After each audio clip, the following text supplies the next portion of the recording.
Halo, assalamualaikum warahmatullahi wabarakatuh. Welcome back to my channel. Masih membahas berita seputar Arema FC. Bagi teman-teman yang baru bergabung dengan channel ini, jangan lupa ditekan tombol subscribe-nya agar tidak ketinggalan berita terbaru saat kami melakukan upload video. Dan bagi teman-teman juga jangan lupa tekan tombol lonceng notifikasinya. Dan tonton terus video ini hingga selesai agar tidak gagal paham apa yang kami sampaikan di dalam video ini. Ini dia berita Arema FC hari ini. Jangan heran jika nanti melihat Arema FC comeback setelah kebobolan lebih dulu dalam pertandingan. Sebab para punggawa Arema FC ini sudah dibiasakan berjiwa remontada sejak sesi latihan oleh asisten pelatih Arema FC, yaitu Kuncoro.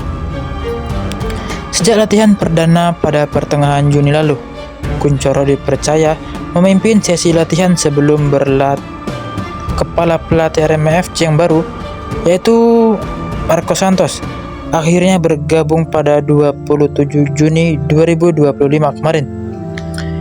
Fokus latihannya memang fisik, tetapi sesekali ada materi game untuk menutup sesi latihan. Kuncoro punya aturan sendiri. Tim yang kerap kalah dalam sesi game itu harus melahap menu latihan tambahan sebelum sesi pendinginan. Menunya bisa sprint pendek, sprint panjang, ataupun sekedar push up, atau tak jauh dari latihan fisik. Itu hukuman untuk memotivasi pemain agar tidak kalah, karena kalah itu tidak enak. Makanya kita harus menumbuhkan sugesti jangan sampai kalah. Biasanya waktu tersisa 1 menit, Kuncoro akan mengumumkan tim yang posisinya tertinggal akan berusaha mencetak gol. Ancaman hukuman bagi tim yang kalah itu bukan cuma menumbuhkan tekad untuk bangkit atau remontada, tapi juga bisa meningkatkan intensitas permainan dalam sesi game. Tentu saja intensitas tinggi yang diharapkan itu sebagai bagian dari cara tim pelatih Arema FC menggembleng fisik pemainnya. Jadi itu game sekaligus latihan fisik juga, karena berlangsung dengan intensitas tinggi. Idenya mengalir saja, penggabungan antara ilmu kepelatihan dan psikologis pemain. Sementara itu, winger asing asal Brazil, yaitu Paulinho Mocelin, menjadi jawaban atas keresahan Arema FC pada musim lalu di sektor penyerang sayap. Sebab skuad Singoedan cuma mengandalkan winger-winger lokal di Liga 1 musim kompetisi 2024-2025 kemarin. Asisten pelatih Arema FC yaitu Kuncoro senang atas kedatangan Paulinho yang dikontrak oleh tim Arema FC selama semusim bersama 4 pemain asing anyar lainnya.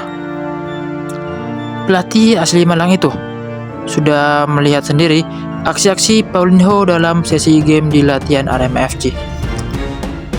Menurutnya, Paulinho juga memiliki karakter yang dibutuhkan oleh Arema FC yang dikenal dengan permainan khas Malangannya. Harapannya karakter itu tak hanya bisa dilihatnya dalam sesi latihan, tetapi juga muncul dalam sesi pertandingan yang sesungguhnya. Asisten pelatih Arema FC yaitu Kuncoro juga menambahkan Paulinho memiliki kecepatan sebagai seorang penyerang sayap. Karakteristik itu menurutnya bisa diandalkan, khususnya dalam situasi serangan balik yang dimiliki Arema FC. Pelatih berusia 47 tahun itu tak hanya mengamati pergerakan Paulinho dengan bola saja. Saat tidak memegang bola pun, pemain asing asal Brazil itu juga aktif membuka ruang.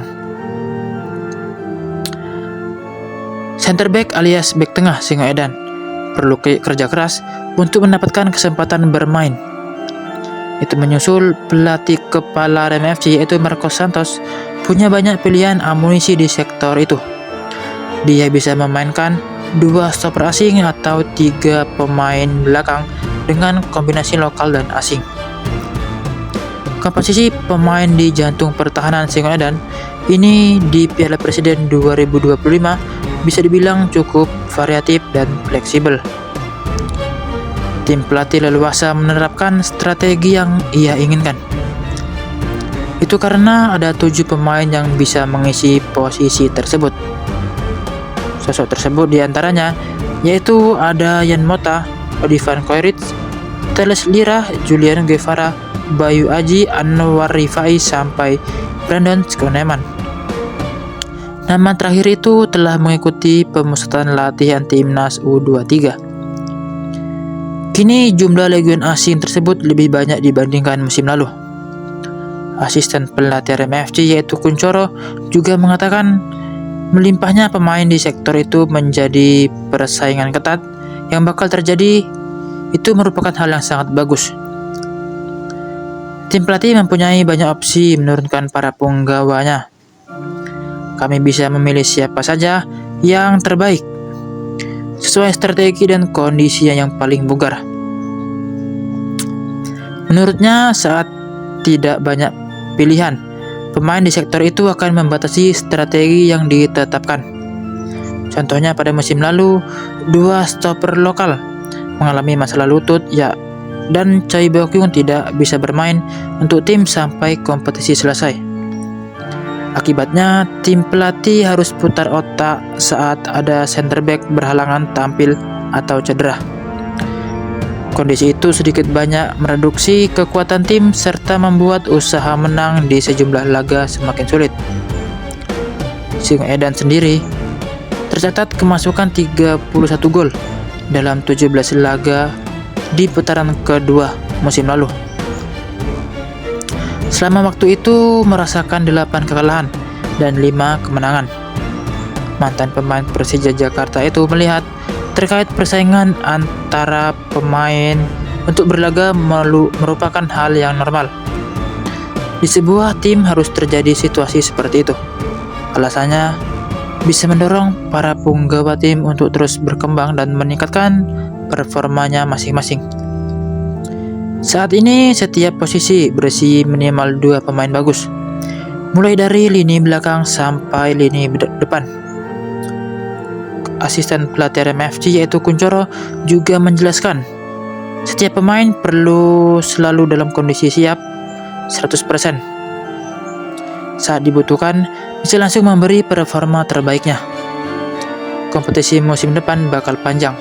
Kami harus siap menghadapi semua situasi yang akan terjadi.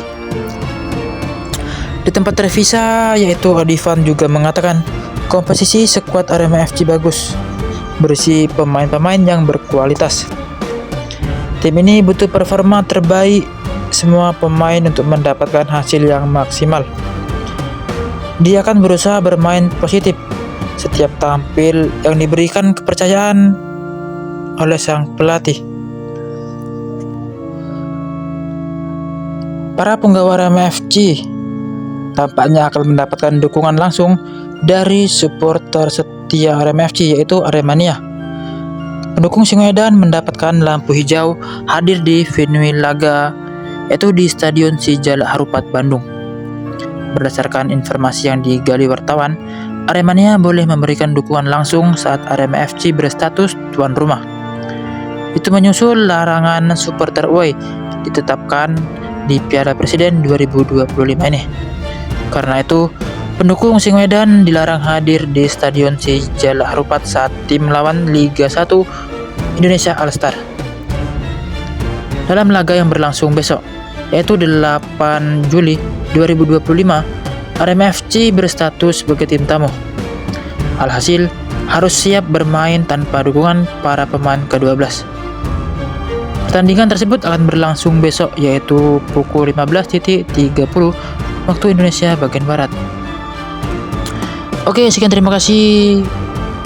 Jangan lupa tinggalkan pesan kalian di kolom komentar mengenai apakah RMFC dapat mengalahkan tim Oxford United pada esok hari di Piala Pramusim kali ini. Sekian, terima kasih. See you next time on the next video.